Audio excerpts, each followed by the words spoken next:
जैसा कि ये विदित है कि केंद्र में व यूपी सहित देश के जिन भी राज्यों में भारतीय जनता पार्टी की सरकारें चल रही हैं, वे भारतीय संविधान की उसकी सही मानवतावादी मंशा के मुताबिक चलने की बजाय ज़्यादातर आरएसएस के संकीर्ण एजेंडे पर ही चल रही हैं। यह आम चर्चा है, जिस कारण समाज व देश में तथा आर्थिक क्षेत्र में भी हर तरफ बेचैनी, अराजकता, हिंसा, तनाव एवं अफरा तफरी का ही वातावरण व्याप्त है, जो अति दुखद व स्पष्ट तौर पर यह जनहित के विरुद्ध भी है। ऐसे में आरएसएस प्रमुख श्री मोहन भागवत द्वारा कल गाजियाबाद में आयोजित एक कार्यक्रम में भारत में सभी धर्मों के लोगों का डीएनए एक होने व भीड़, हिंसा, हिंदुत्व के खिलाफ आदि होने की जो बात कही गई है, वह किसी के भी गले के नीचे से आसानी से नहीं उतरने वाली है, क्योंकि आरएसएस व बीजेपी एंड कंपनी के लोगों की तथा इनकी सरकारों की भी कथनी व करनी में अंतर सभी देख रहे हैं। साथ ही आरएसएस प्रमुख देश की राजनीति को विभाजनकारी बताकर जो कोस रहे हैं, ये ठीक नहीं है। जबकि सच्चाई तो ये है कि खासकर जिस बीजेपी व उनकी सरकारों को वे लोग जनहित व देश हित की खास परवाह किए बिना आंख बंद करके समर्थन देते चले आ रहे हैं, उसी का परिणाम है कि यहाँ जातिवाद, राजनीतिक द्वेष, सांप्रदायिक हिंसा आदि का जहर सामान्य जनजीवन को त्रस्त किए हुए हैं। इतना ही नहीं, बल्कि ये भी सर्वविदित है कि बीएसपी को अगर लगता कि बीजेपी सही में आरएसएस के शिकंजे से निकलकर व संवैधानिक सोच के मुताबिक चलकर सर्व समाज एवं सभी धर्मों के लोगों के हित में काम कर सकती है,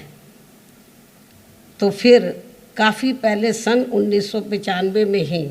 बीएसपी इनका भारी समर्थन ठुकराकर यूपी की सरकार से इस्तीफा नहीं देती। जबकि उस समय सपा की जाति व हिंसावादी राजनीति से तंग आकर कांग्रेस, बीजेपी व अन्य सभी विरोधी पार्टियां बीएसपी की सरकार को बाहर से समर्थन दे रही थी। और फिर ना ही सन 2003 में इनके गलत इरादों को भांपकर बीएसपी इनसे अलग होती। इस प्रकार से बीएसपी इनकी गलत व संकीर्ण नीतियों की सर्वधर्म व सर्व समाज के व्यापक हित में हमेशा ही खुलकर विरोध करती रही है। कहने का तात्पर्य यह है कि कुल मिलाकर आरएसएस के सहयोग व समर्थन के बिना बीजेपी का अस्तित्व कुछ भी नहीं है। फिर भी आरएसएस अपनी कही गई बातों को बीजेपी व इनकी सरकारों से लागू क्यों नहीं करवा पा रही है, जो इन्होंने कल बातें कही हैं। यहाँ ये भी गंभीरता से सोचने की बात है। इसलिए इससे ये स्पष्ट होता है कि आरएसएस की कथनी व करनी में काफ़ी ज़मीन आसमान का अंतर है। खासकर जातिवाद, सांप्रदायिक व धार्मिकता आदि के मामले में ये लोग जो कहते हैं, करते ठीक उसका उल्टा है, जो ये सभी को मालूम है। संक्षेप में अब मेरा यही कहना है कि आरएसएस प्रमुख का कल दिया गया ताज़ा बयान वास्तव में लोगों को न केवल अविश्वसनीय लगता है, बल्कि मुंह में राम बगल में छुरी ही ज़्यादा लगता है। ऐसे में स्वाभाविक तौर पर जब तक आरएसएस, बीजेपी एंड कंपनी व इनकी सरकारों की संकीर्ण सोच व कार्यशैली आदि में सही सर्व समाज हितैषी संवैधानिक परिवर्तन नहीं आएगा, तो तब तक इनकी बातों पर खासकर मुस्लिम समाज द्वारा विश्वास करना बहुत मुश्किल लगता है। इसके अलावा यहाँ मैं धर्म परिवर्तन के मुद्दे को भी लेकर ये कहना चाहूँगी कि देश में डरा धमका के व लालच आदि देकर किसी का भी जबरन धर्म परिवर्तन कराना ये पूरे तौर से अवैध है, ठीक नहीं है, तथा ऐसे मामलों की सही जांच करा के इसके दोषियों के विरुद्ध सख्त कार्रवाई होनी चाहिए। इसके अलावा यदि इसके पीछे कोई भी देश विरोधी साजिश है तो फिर ऐसे लोगों के विरुद्ध तो काफ़ी सख्त कानूनी शिकंजा कसना चाहिए, लेकिन एक सोची समझी रणनीति व साजिश के तहत इसकी आड़ में इसे जबरन हिंदू मुस्लिम मुद्दा बनाना तथा पूरे मुस्लिम समाज को शक की नज़रों से देखना ये कतई भी उचित नहीं है और बीएसपी फिर इसका डटकर विरोध भी करेगी,